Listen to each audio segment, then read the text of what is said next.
Баршаңызға қайырлы күн достар, сіздермен бірге Камшат, менің каналыма қош келдіңіздер. Бүгін сіздермен кабачкиден жасалатын өте ерекше тағамның рецептімен бөлісетін боламын. Ас мәзіріңізді түрлендіргіңіз келсе, дәл осы тағамды жасауға кеңес беремін. Арнамнан алыстамай, видеоны соңына дейін қараңыздар. Ең алдымен күрішіміздің үстіне ыстық суымызды құйып, осылай бұқтырып қоямыз. Бізге күріш жұмсаруы қажет. Оған дейін кабачкиімізді тазалап, осы екі шеттерін алып тастаймыз және осылай 2-3-ке бөліп алатын боламыз.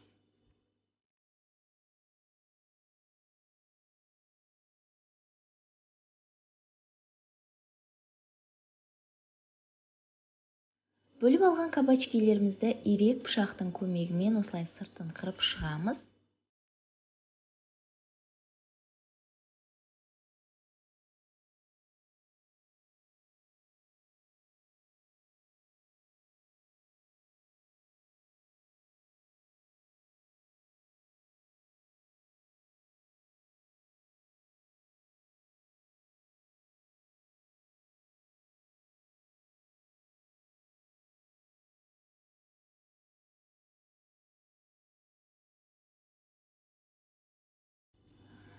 Барлық кабачкилерімізді дәл осылай жасап шығамыз. Бұл міндетті емес, өзіңіз қаласаңыз бұлай жасамай қойсаңыз да болады. Бұл әдемі көріну үшін осылай жасауға болады.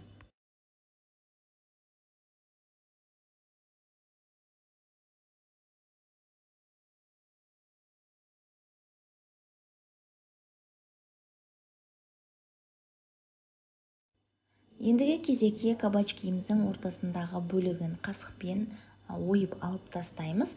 Бірақ ең шетіне дейін, түбіне дейін оймаймыз. Түбі бізде қалуы қажет.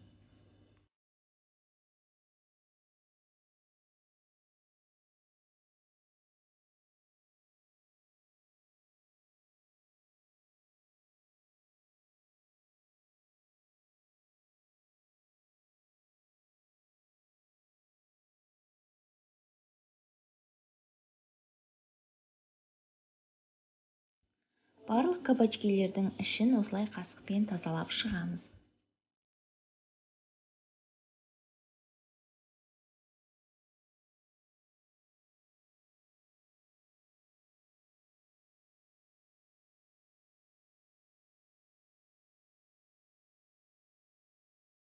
Кабачкилерімізді осылай тазалап алғаннан кейін салмасын салатын боламыз. Мынандай ішінен шыққан бөлінділерді тастамаймыз, ысырап етпейміз, оны біз салмасына қолданамыз.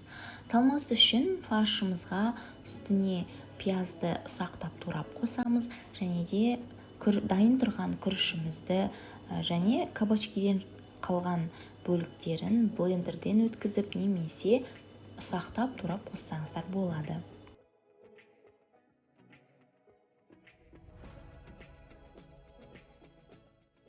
Татымына қарай тұз, қара бұрыш, қызыл бұрыш және сушеная мята, яғни кептірілген жалбызды қосатын боламыз. Және де 1 шай қасық көлемінде томат пастасын қосып, барлығын жақсылап бір келкі масса болғанша араластырамыз.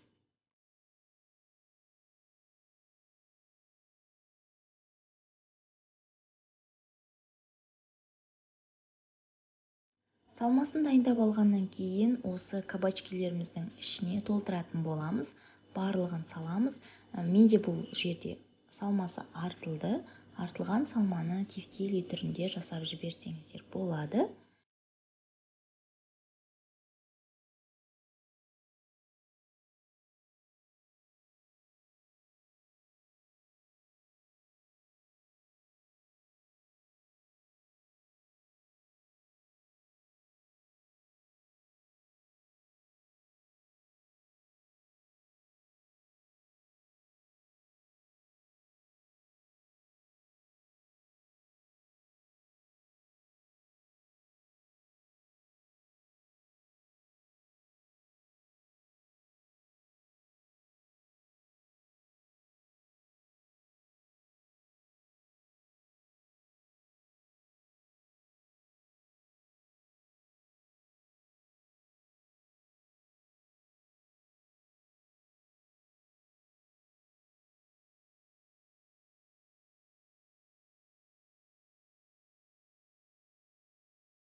Міне мен қалған салмасын осылай тефтели түрінде жасап жібердім.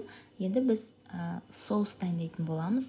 Томат пастасының үстіне сұйық майымызды, қара бұрыш, қызыл бұрыш және де вегета дәмдеуішін немесе өзіңіз ұнататын дәмдеуішті қоссаңыз болады.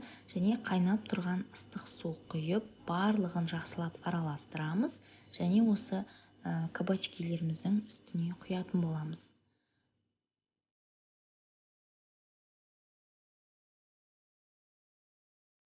Осылай кабачкилерімізді жатқызып қойып, отқа қоямыз. Отты бір қатты қайнағаннан кейін баяу отта жұмсарғанша пісіреміз.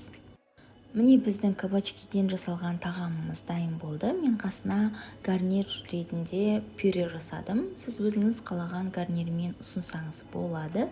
Өте дәмді болып шығады. Және де жаңағы қалған салманы, яғни фаршты мен тефтели түрінде жасаған болатынмын. Бірге ұсынған кезде өте дәмді.